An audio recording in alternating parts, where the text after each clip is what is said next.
नमस्कार दोस्तों, आप सभी का स्वागत है मास्टर स्टोरी चैनल में। यह कहानी निधि शर्मा जी द्वारा लिखी गई है। कहानी पसंद आए तो वीडियो को लाइक शेयर सब्सक्राइब करना ना भूलें। चलिए कहानी की ओर चलते हैं। मंजू बहन, आपने बहुत साहस दिखाया, पर हर औरत इतना साहस नहीं बटोर पाती है। काश कि आपकी जितनी हिम्मत हम में भी आती। अब क्या कहूँ, घर मेरे पति ने बनवाया, उस घर में रखी एक एक चीज़ मेरी, पर आज उस घर में मेरी नौकरों जैसी हालत है। कोई पानी तक के लिए नहीं पूछता है। पति क्या गए, साज श्रृंगार के साथ साथ अपने ही घर में रहने की इज्जत भी मेरी चली गई। सोचिए, आपसे मिलने के लिए अपने बेटे बहू से मुझे इजाज़त लेकर आना पड़ा। उसमें भी उन्होंने मुझे कितनी हिदायतें दी कि आपसे घर की बातें ना करूं और आपसे मिलना जुलना कम कर दूं, वरना कहीं मैं आपकी तरह उन्हें भी अपनी जायदाद से बेदखल ना कर दूं। पर मैंने भी कह दिया, मुझ में मंजू बहन जैसी हिम्मत कहाँ है। सलोनी जी अपने दुख भरी कहानी अपनी पड़ोसन मंजू जी से कह रही थी। मंजू जी बोली, नहीं सलोनी बहन, हिम्मत और हौसला तो औरत अपनी माँ के पेट से ही लेकर आती है, लेकिन जिस दिन दुख सहने की सीमा ख़त्म हो जाती है, उस दिन हम अपनी हिम्मत दिखाते हैं। मैं तो यही कहूँगी, क्यों अपने सहने की शक्ति को बर्बाद करती हो इन बच्चों के पीछे, जो तुम्हारी कभी अपने नहीं हो पाएंगे। आखिर मैं और मेरे पति ने क्या कुछ नहीं किया अपने बेटे के लिए, पर उसने मेरी क्या हालत कर दी थी, ये तो गांव वाले और समाज वाले पूरा जानते भी नहीं हैं। अब क्या ही बताऊं आपसे कि मुझ पर क्या बीती थी। आज भी याद है मुझे वो दिन। कहते कहते मंजू जी की आंखों से झरझर आंसू बह रहे थे और वो अपनी पुरानी यादों में खो गई। जब सुनो, घर में कितनी शांति है, कितना अच्छा लग रहा है ना। आप मेरी बात सुनते हो, हम दोनों एक साथ बैठकर चाय पीते हुए कितने अच्छे लगते हैं। मुझे शुरू से अपनी ऐसी ही दुनिया में खुश रहना था। कुछ महीने में हमारा परिवार भी पूरा हो जाएगा, फिर हमारी खुशियाँ और दुगनी हो जाएगी। पर क्या आपकी माँ के रहने से ये सब संभव हो पाएगा। कितना अच्छा होता अगर वो इधर ही रहे, तो यहाँ रहेगी तो सर दर्द बनकर रहेगी और खुद को इस घर की मालकिन जताएगी। सोचो, अब उनकी छाया अगर मुझ पर या मेरे बच्चे पर पड़ी और कल को कुछ ऊंच नीच हो गया तो हम क्या करेंगे। गर्भवती बबीता अपने पति पंकज से कहती है। पंकज बोला, हाँ वो बात तो है, पर क्या किया जा सकता है। माँ को हमेशा घर से बाहर भी तो नहीं रखा जा सकता ना। रिश्तेदार और आस पड़ोस के लोग तुरंत सवाल जवाब करने लगेंगे। जब तक बाबूजी का क्रियाक्रम था और उसके बाद 1.25 महीना तो वो गांव में रह गई, पर कभी न कभी तो यहाँ लौटकर ज़रूर आएगी। पंकज की बात अभी ख़त्म भी नहीं हुआ था कि घर के बाहर से रिक्शे की घंटी की आवाज़ आई। ट्रीन ट्रीन।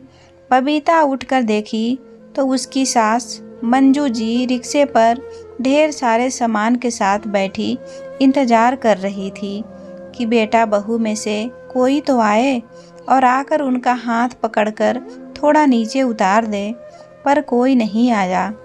पंकज ने कहा, अरे बबीता, इस वक्त कौन आया है। बबीता मुंह चमकाते हुए बोली, और कौन आएगा, शैतान का नाम लो और शैतान हाजिर, तुम्हारी माँ आई है।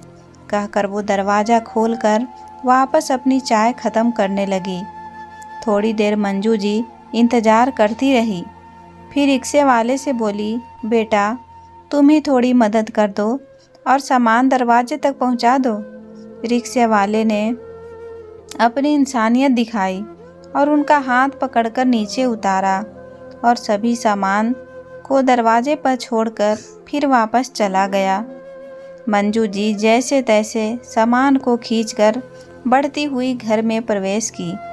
उन्होंने बेटे बहू की तरफ देखा, लेकिन दोनों ने ही उनकी तरफ देखने की ज़रूरत नहीं समझी। बेटे बहू की ऐसी बेरुखी देखकर उनका दिल रोने को हुआ। जैसे तैसे अपने कमरे की तरफ जाने लगी। इतने में बबीता बोली, अरे अरे माँ जी, उधर कहाँ जा रही हैं? अब वो आपका कमरा नहीं है। आपका सारा सामान स्टोर रूम में रख दिया है। मंजू जी एक पल को रुकी और बहू को देखते रह गई। फिर कुछ ना बोल पाई, बस आंखों में आंसू आ गए।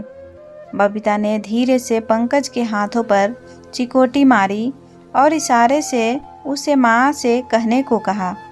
तब पंकज ने माँ की तरफ देखते हुए बड़ी बेफिक्री से कहा, माँ, आपको अब उस बड़े कमरे की क्या ज़रूरत है? पहले तो बाबूजी थे, पर अब तो वे भी नहीं हैं। अब आप दादी बनने वाली हैं, तो इतनी कुर्बानी तो आपको देनी ही पड़ेगी। इसलिए आपका सामान स्टोर रूम में शिफ्ट कर दिया है। वैसे भी बड़ा कमरा तो घर के स्वामी का होता है, और अब पापा के जाने के बाद इस घर का सर्वे सर्वा मैं ही तो हूँ। स्वामी? मंजू जी बोली। पंकज बोला, और नहीं तो क्या। अब मैं घर का खर्चा चलाऊंगा तो मैं ही तो स्वामी कहलाऊंगा, और अब सबको मेरी बात माननी ही पड़ेगी। मंजू जी की आंखों में अभी भी आंसू थे। उन्होंने स्टोर रूम के पास बने छोटे से कमरे की तरफ देखा तो पंकज बोला, ओ क्या है ना माँ, बबीता की डिलीवरी के लिए उसकी बहन या माँ आ रही है। उसे परेशानी नहीं होनी चाहिए, तो इसी कारण वो रूम उनके लिए रखा है। और गेस्ट रूम में तो आपको पता है मेहमान आते रहते हैं। अब वो कोई मेहमान थोड़ी न है, वो तो घर की ही है। कल को बच्चा होगा, कोई प्रोग्राम करेंगे तो कोई न कोई मेहमान आएगा, तो उससे पहले उस रूम को खाली करके रखना पड़ेगा ना। इसलिए गेस्ट रूम को हाथ भी नहीं लगाया। ठीक किया ना माँ? पंकज की बात सुनकर मंजू जी के पैरों तले जमीन खिसक गई। उन्हें महसूस हो रहा था कि उनके पैरों को जंजीरों से बांध दिया गया हो और अपने ही घर से बाहर जाने को कहा जा रहा हो। वो चुपचाप स्टोर रूम की तरफ चलती जा रही थी। तभी पंकज बोला, अरे माँ, अपना सामान तो लेती जाओ और दरवाजे बंद कर देना, और हाँ, कुछ खाना पीना हो तो रसोई से ले लेना। मंजू जी उल्टे पांव दरवाजे के पास आई और अपने सामान को घसीटते हुए रूम में ले गई। रूम में आकर देखा तो एक चारपाई बिछी हुई थी। टूटा फूटा एक अलमारी और एक पुराना टेबल रखा हुआ था, जिसे मंजू जी ने कई बार फेंकने की बात करती थी, पर उनके पति जगमोहन बाबू उसे फेंकने नहीं देते थे और कहते थे कि अरे खराब थोड़ी न हुआ है, क्या पता कब काम आ जाए। अब उन्हें क्या पता था कि यही सब सामान उनके काम आएगा। आंखों में आंसू लिए वो चारपाई पर बैठ गई और सोचने लगी, अभी 2 महीने पहले तक तो सब कुछ ठीक था। बेटे बहू क्या पिता के डर से उनकी सेवा करते थे। घर में हंसी खुशी का माहौल रहता था। रिटायरमेंट के बाद एक दिन जगमोहन बाबू ने अपने पैतृक गांव जाने की जिद की, तो मंजू जी ने बहुत मना किया था कि रहने दीजिए, बहू का 5वां महीना चल रहा है, ऐसे में उसे छोड़कर जाना ठीक नहीं है, और फिर उसके मायके वाले क्या कहेंगे। जगमोहन बाबू का बहुत मन था, तो बेटे बहू के कहने पर वो जगमोहन बाबू के साथ गांव चली गई। वहाँ पर जेठ जेठानी, देवर देवरानी, पूरा परिवार था। वहाँ जाने के कुछ दिन बाद ही अचानक जगमोहन बाबू की तबीयत ऐसी बिगड़ी कि सुधरी ही नहीं, और कुछ घंटे में उन्होंने दम तोड़ दिया। सब कुछ जैसे वहीं रुक गया हो। उनका अंतिम संस्कार भी पैतृक गांव में हुआ। 15 दिन के कार्यक्रम होने के बाद पंकज और बबीता तो वापस चले गए, लेकिन मंजू जी को उनकी जेठानी ने वहीं रोक लिया, ये कहकर कि 1.25 महीने बाद ही अपनी जगह जाना। 1.25 महीने बाद जब मंजू जी आना चाह रही थी तो पंकज बोला, थोड़े दिन और रुक जाओ, बार बार आने जाने में पैसे खर्च होते हैं और फिर बबीता की डिलीवरी के बाद आप जा नहीं पाएंगी। ये कहकर वो कुछ दिन और ठहर गई। आज 2.5 महीने बाद जब वो घर लौटी तो वो भी अकेली। वहाँ तो पूरा परिवार छोड़ने आया था, पर यहाँ घर के दरवाजे से सामान उतारने भी कोई नहीं आया। कोई काम कर रहा हो तो समझ में भी आए, पर ये तो यहाँ वर्ल्ड कप मैच चल रहा है। मंजू जी ने उम्मीद नहीं की थी कि 2.5 महीने में उनकी पूरी दुनिया इतनी बदल जाएगी कि उनको कमरे से स्टोर रूम तक पहुंचा दिया जाएगा। मंजू जी ये सब सोच ही रही थी कि इतने में बाहर से कई लोगों की आवाज़ आने लगी। जाकर देखा तो जो बेटे बहू उनके लिए दरवाजे तक उठकर नहीं आ पाए, वो बबीता के मायके वालों का स्वागत कर रहे थे। मंजू जी को आए हुए 2 घंटे हो गए, किसी ने एक गिलास पानी तक नहीं पूछा था। वहीं बहू के मायके वालों के लिए बेटा रसोई में जाकर खुद पानी का ट्रे सजा कर ला रहा था। इतने लोगों के बीच अपने आप को वो अकेला महसूस कर रही थी। वो चुपचाप कमरे में आ गई। 2 घंटे तक कमरे में बैठी रही, लेकिन ना कोई चाय आया, ना कोई नाश्ता, कुछ भी नहीं। 2 घंटे बाद जब सब वापस चले गए तो मंजू जी बाहर निकल कर आई।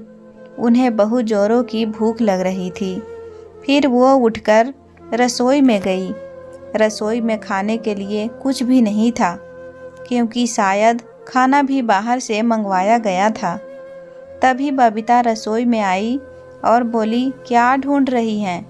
देखिए, खाना तो बचा नहीं है और मुझे याद भी नहीं रहा कि आपके लिए खाना रखना है। तो आप दूध ब्रेड खा लीजिए या फिर अपने लिए कुछ बना लीजिए। मेरी हिम्मत नहीं है कि मैं खाना बनाऊंगी। इतना कहकर बबीता रसोई से बाहर आ गई। अब मंजू जी की हिम्मत भी नहीं थी कि वे अपने लिए कुछ बनाती। एक तो 2.5 महीने पहले का गम दिल से गया नहीं था। अपने पति की मौत को वो भूल नहीं पाई थी। फिर बेटे बहू का दिया हुआ ये दर्द उनसे सहन नहीं हो पा रहा था। उन्होंने चुपचाप 1 गिलास पानी पिया और वापस अपने कमरे में चली गई। बहुत देर तक वे अपने पति की तस्वीर देखकर आंसू बहाती रही। फिर याद आया कि वहाँ से निकलते समय उनकी देवरानी ने लिट्टी और अचार पैक करके दिया था, जिसमें से उन्होंने सिर्फ 2 लिट्टी ही खाई थी। उन्होंने अपनी पोटली खोली तो लिट्टी बची हुई थी। उसे ही खाकर अपना पेट भर लिया और चारपाई पर लेट गई।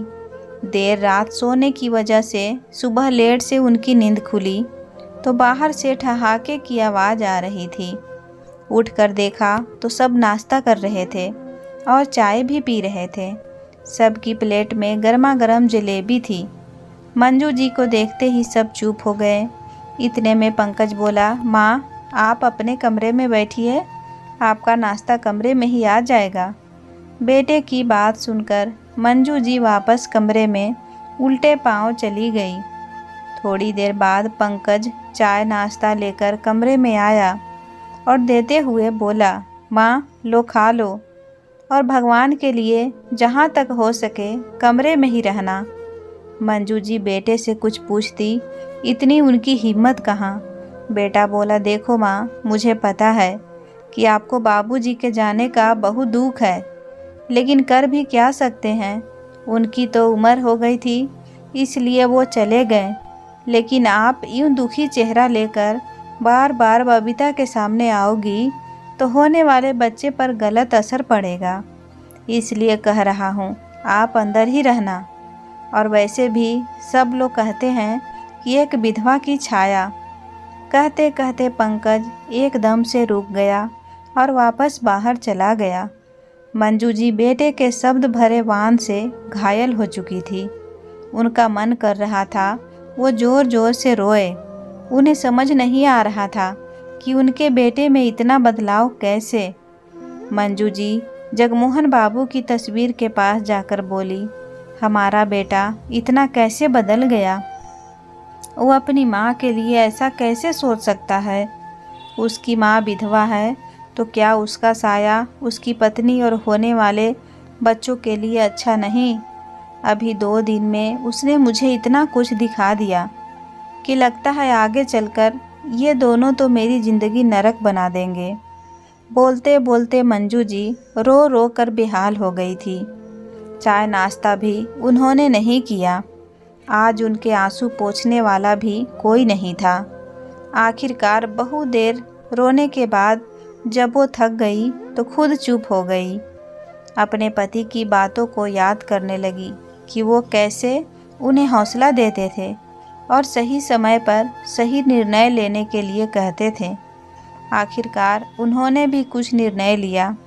रात को जब पंकज अपने ऑफिस से बाहर घर आया और पत्नी और सास के साथ बैठकर जब हंसी मजाक कर रहा था, उसी समय मंजू जी भी उस कमरे में आ गई और वहीं सोफे पर आकर बैठ गई।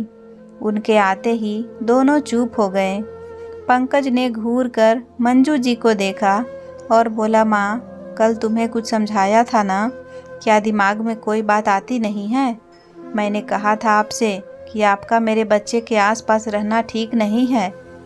मंजू जी बोली, हाँ याद है, तुमने कहा था कि मेरा साया तुम्हारी पत्नी और तुम्हारे बच्चे के लिए ठीक नहीं है क्योंकि मैं विधवा हो गई हूँ।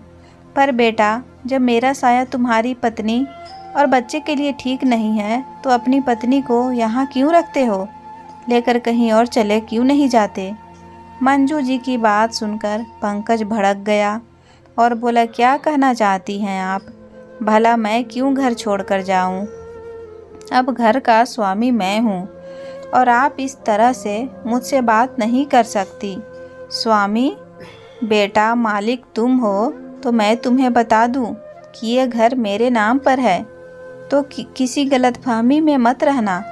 और घर का मालिक सिर्फ कह देने से नहीं बल्कि व्यवहार से बना जाता है। तभी बबीता बोली, मम्मी जी आपको बता दें कि अब घर के सारे खर्चे हम उठाते हैं और ये सब आपके बस की बात नहीं है। आटे दाल के भाव क्या है आपको पता भी नहीं होगा। मंजू जी बोली, अच्छा तो अब तुम मुझे ये सब सिखाओगी? वैसे भी तुम्हारे पति के हाथ के आटे दाल मैंने नहीं खाए हैं। जब तक मेरे पति थे उन्होंने घर का सारा खर्चा अपने कंधों पर उठा रखा था।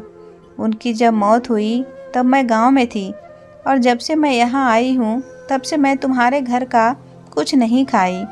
इसलिए मुझे आटे दाल का धौंस मत देना। मैं अपने आटे दाल का बंदोबस्त खुद कर लूँगी, तुम लोग अपना बंदोबस्त कहीं और कर लो। मंजू जी की बातें और उनका रुद्र रूप देखकर बबीता की माँ सुमन जी बोली, अरे समधन जी, आप तो बच्चों की तरह बात को दिल पर ले रही हैं। बच्चे ही तो हैं, माफ़ कर दो। मंजू जी बोली, माफ़ कीजिएगा समधन जी, ये बच्चे नहीं हैं, अब ये खुद माँ बाप बनने वाले हैं। और उस समय आप क्यों नहीं बोली जब ये मेरे साथ इस तरह का व्यवहार कर रहे थे? आप भी तो कल से मेरे घर में है ना। मुझे कुछ नहीं सुनना है। आप अपनी बेटी और दामाद से कहिए कि अपना बंदोबस्त कहीं और कर ले। मैं अब इन्हें इस घर में एक पल भी रहने नहीं दूंगी। मैं थोड़ा सा क्या झुकी, इन्होंने तो मेरी कमर तोड़ने का बंदोबस्त कर लिया। बेटा तुम भूल रहे हो, बेटा बेटा होता है और माँ माँ होती है। एक ना एक दिन ऊँट को पहाड़ के नीचे आना ही पड़ता है। लगता है बचपन की सीख तुम भूल गए। सबने बहुत समझाया परंतु मंजू जी मानने को तैयार नहीं थी। काफ़ी देर बाद करने पर यह निर्णय निकाला गया कि बबीता को उसकी माँ मायके ले जाएगी और वहीं उसकी डिलीवरी करवाएगी। उस दौरान पंकज यहाँ घर का बंदोबस्त कर लेगा और अगर बंदोबस्त नहीं कर पाया तब तक यहाँ किराए पर वो अपने घर में रह सकता है।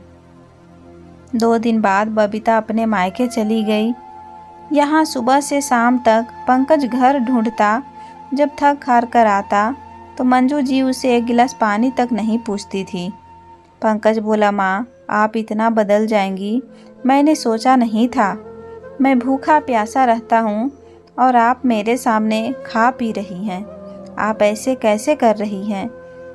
मंजू जी बोली, 2.5 महीने पहले तुम्हारी माँ रंग बिरंगे कपड़े और हंसती बोलती तुम्हारे पिता के साथ गई थी, और जब लौट कर आई तो तुम्हारी माँ के जीवन से रंग तो निकल ही चुके थे, खुशियों का नामो निशान भी नहीं था।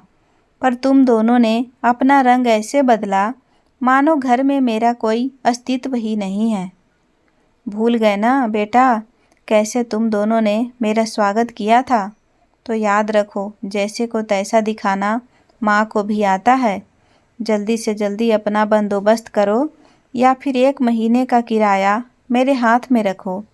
इतना कहते हुए मंजू जी चाय का स्वाद लेने लगी और पंकज को अपनी एक एक गलती का एहसास हुआ। दोस्तों, उम्मीद करती हूँ कि कहानी पसंद आई होगी। कहानी पसंद आए तो वीडियो को लाइक, चैनल को सब्सक्राइब करके बेल आइकन घंटी प्रेस कर ले, ताकि आने वाली नई वीडियो का नोटिफिकेशन मिले और आप कहानी को सुन सके। कहानी को पूरा देखने के लिए दिल से धन्यवाद।